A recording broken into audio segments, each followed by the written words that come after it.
بسم اللہ الرحمن الرحیم۔ السلام علیکم ورحمۃ اللہ وبرکاتہ۔ پیارے بچوں، ہم تمہارے سامنے حاضر ہیں۔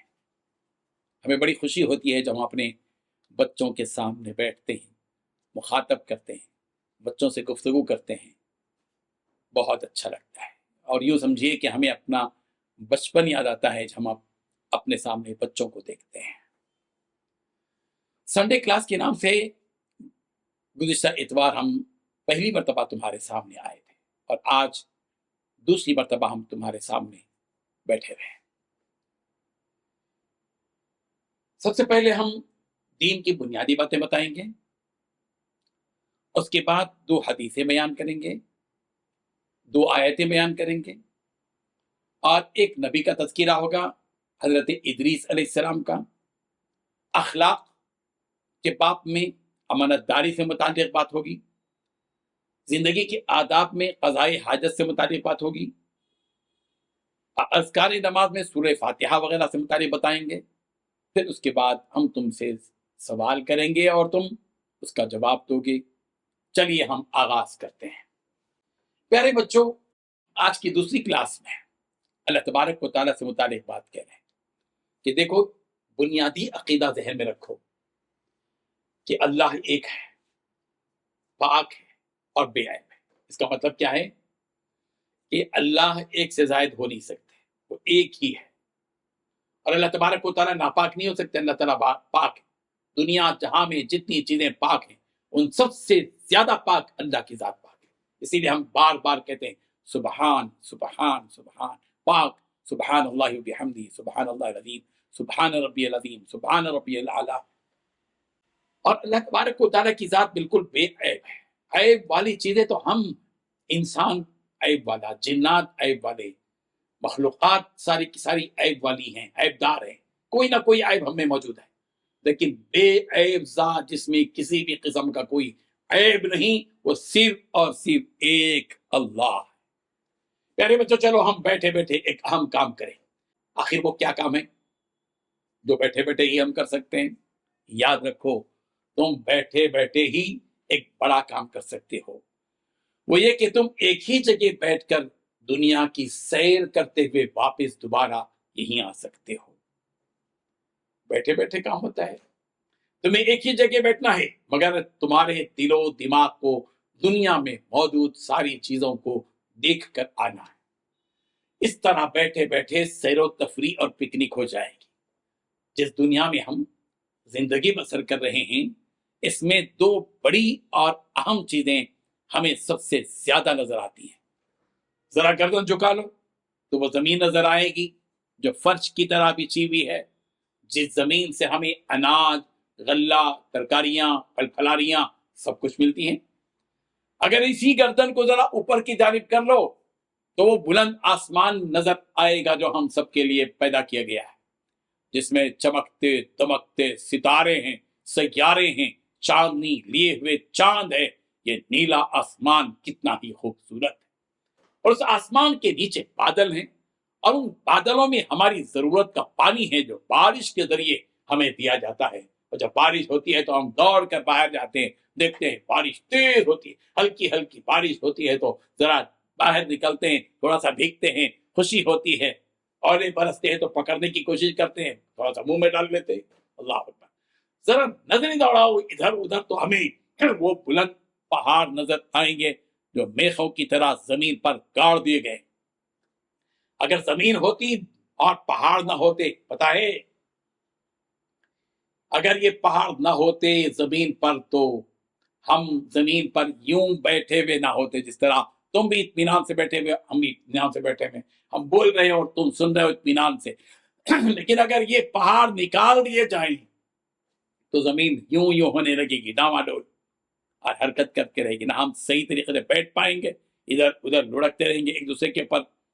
اللہ اکبر!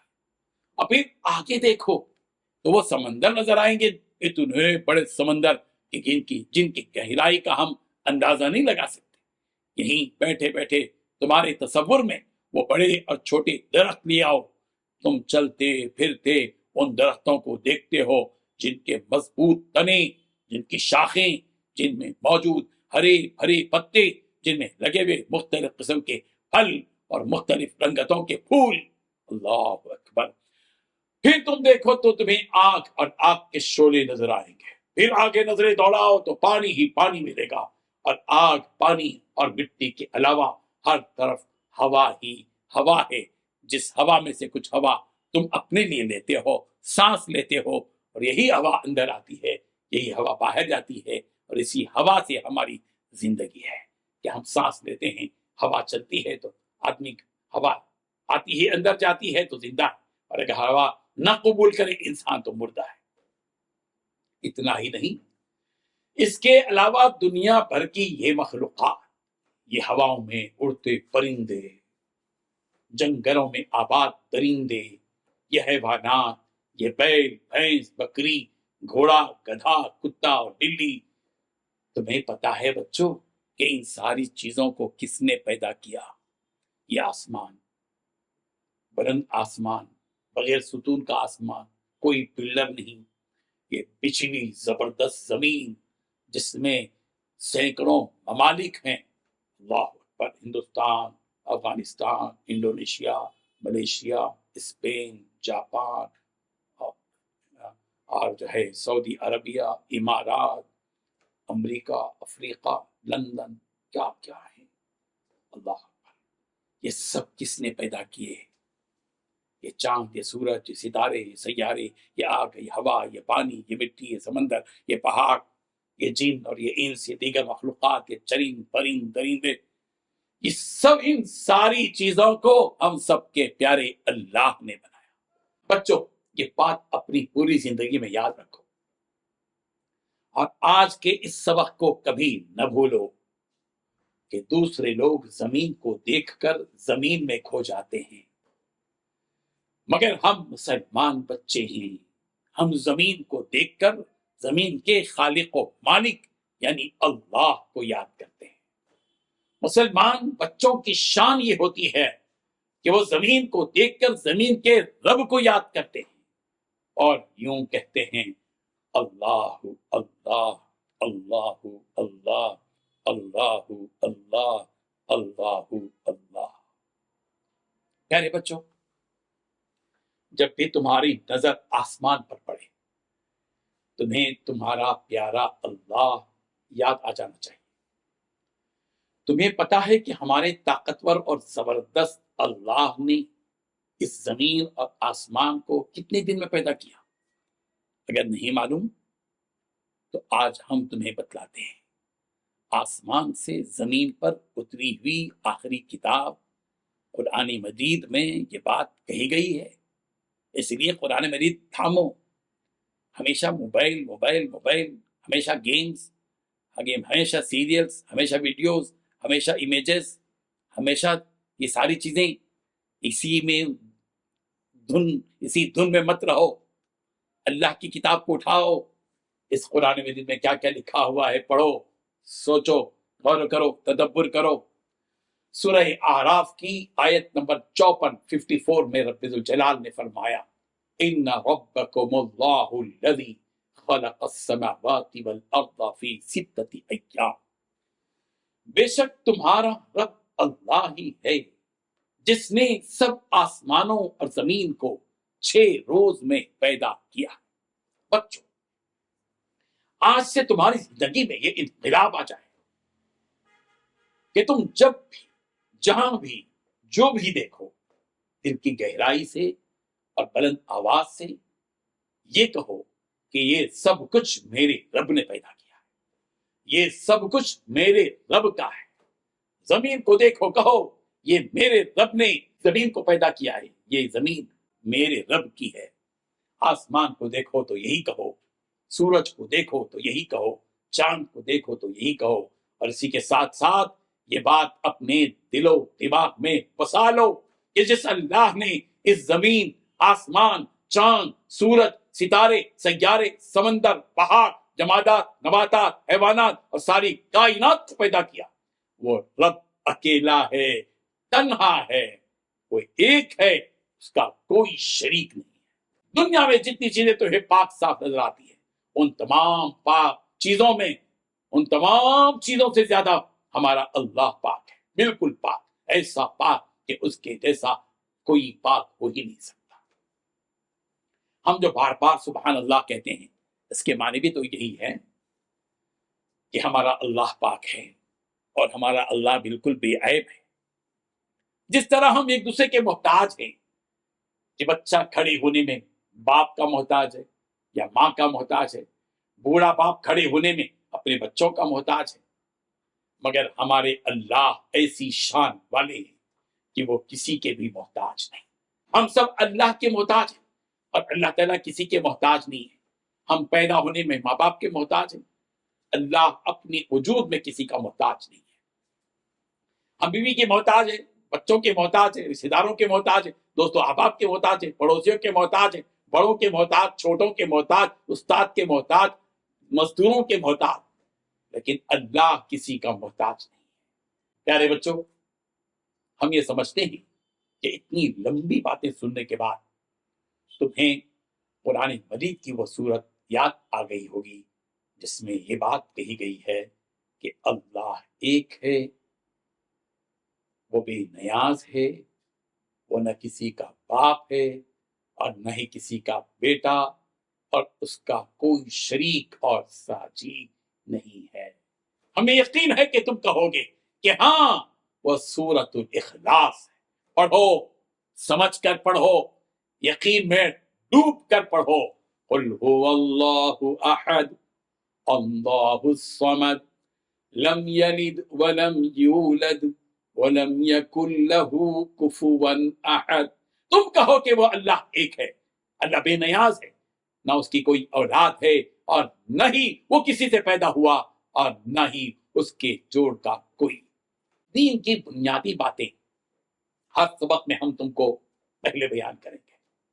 جو دین کی اہم ترین باتیں ہیں، بنیادی باتیں ہیں، بیسکلی معلومات ہیں، وہ ہم پہلے بیان کرتے ہیں ہر سبق میں۔ اس کے بعد 2 آیتیں ہم تمہارے سامنے بیان کریں گے۔ پہلی آیت فمن شہد منکم الشہر فلیصم، یہ سورہ بقرہ کی آیت نمبر 185 ہے۔ رب ذوالجلال نے ارشاد فرمایا تم میں جو کوئی یہ مہینہ یعنی رمضان کا مہینہ پائے تو ضرور اس مہینے کے روزے رکھے۔ ماہ رمضان آنے سے پہلے اپنے دل میں روزہ رکھنے کا شوق پیدا کرو۔ یاد رکھو ماہ رمضان میں تمہیں روزے رکھنے کی عادت ڈال لینی چاہیے۔ دوسری آیت کلوا من طیبات ما رزقناکم، یہ سورہ بقرہ کی آیت نمبر 172 ہے، 172۔ جو پاکیزہ چیزیں ہم نے تمہیں رزق کے طور پر عطا کی ہیں ان میں سے جو چاہو کھاؤ۔ تم ابھی سے پیارے بچوں یہ طے کر لو کہ تم پاکیزہ چیز کھاؤ گے، یعنی حلال چیز کھاؤ گے، اور ناپاک چیز نہیں کھاؤ گے، پرہیز کرو گے، یعنی حرام چیزوں سے پرہیز کرو گے۔ یہ 2 آیتیں تھیں، جن 2 آیتوں کے ٹکڑوں کو ہم بیان کیا، ہم نے اس کا ترجمہ بتایا، اس کی تفسیر بتائی۔ آج 2 حدیثیں بیان کریں۔ پہلی حدیث صحیح بخاری شریف کی ہے، کتاب الوضو میں ہے، حدیث نمبر 136، 136۔ رب الجلال نبی رحمت حضرت محمد مصطفیٰ صلی اللہ علیہ وسلم نے ارشاد فرمایا ان امتی یدعون یوم القیامہ غرا محجلین من آثار الوضو۔ فرمائے سرکار دو عالم صلی اللہ علیہ وسلم نے میری امت کے لوگ وضو کے نشانات کی وجہ سے قیامت کے دن سفید پیشانی اور سفید ہاتھ پاؤں والوں کی شکل میں بلائے جائیں گے۔ کیا مطلب ہے اس کا؟ اس کا مطلب ہے پیارے بچوں کہ اگر آج تم دنیا میں اپنی زندگی میں وضو کرو گے تو وضو کے وقت جن اعضاء کو تم دھو گے وہ سارے اعضاء قیامت کے دن سفید اور روشن رہیں گے، جیسے ٹیوبلائٹ روشن ہے ویسے ہی یہ روشن رہیں گے۔ اس لیے وضو کے ساتھ رہنے کی عادت ڈالو۔ چہرہ دھو گے، چہرہ قیامت کے دن روشن رہے گا۔ دونوں ہاتھ دھو گے، دونوں ہاتھ روشن رہیں گے۔ دونوں پیر دھو گے وہ بھی اللہ۔ دوسری بات، اللہم انی اعوذ بک من الخبث والخبائث، رسول رحمت صلی اللہ علیہ وسلم نے ارشاد فرمایا اذا دخل القلع قال اللہم انی اعوذ بک من الخبث والخبائث۔ رسول اللہ صلی اللہ علیہ وسلم جب قضائے حاجت کے لیے بیت الخلاء میں داخل ہوتے تو یہ دعا پڑھتے۔ کیا دعا پڑھتے؟ اللہم انی اعوذ بک من الخبث والخبائث، اے اللہ میں ناپاک چینوں اور ناپاک جنیوں سے تیری پناہ مانگتا۔ تو گویا دو حدیثیں ہو گئی، حدیثوں میں دعا بھی آ گئی دوسری حدیث میں۔ اس کے بعد ہم اپنے سلسلے کے مطابق ہر سبق میں، جیسے کہ آپ جانتے ہیں کہ نبیوں کا تذکرہ کر رہے ہیں تاکہ تمہیں معلومات ہو، جن نبیوں پر ایمان رکھتے ہیں ان نبیوں کی تفصیلات، ان کی زندگی کے حالات مختصر ہی صحیح تمہیں معلوم رہے، تمہارے ذہن میں یہ بات رہے۔ اگر کوئی تم سے یہ پوچھ رہے کہ بھائی اتنے انبیاء دنیا میں آئے، کسی نبی کا تذکرہ بتاؤ، ان کے حالات بتاؤ، تو تم ڈنکے کی چوٹ بتا سکتے ہو کہ حضرت ادریس وہ تھے، حضرت آدم یہ تھے، حضرت موسیٰ یہ تھے، حضرت سلیمان یہ تھے، حضرت داؤد یہ تھے۔ سب سے پہلے سبق میں ہم نے حضرت آدم علیہ السلام کا تذکرہ کیا تھا، آج ہم حضرت ادریس علیہ السلام کا ذکر خیر کرتے ہیں۔ پیارے بچوں، حضرت آدم علیہ السلام کے بیٹے حضرت شیث اور حضرت شیث کی اولاد میں پانچویں پشت پر، یعنی 5 نسلوں کے بعد حضرت ادریس علیہ السلام کا نام آتا ہے۔ حضرت آدم علیہ السلام اور حضرت شیث علیہ السلام کے بعد تیسرے نبی حضرت ادریس علیہ السلام ہے، مگر قرآن مجید میں حضرت شیث علیہ السلام کا نام نہیں ہے، اسی لیے ہم نے مستقل طور پر ان کا تذکرہ نہیں کیا۔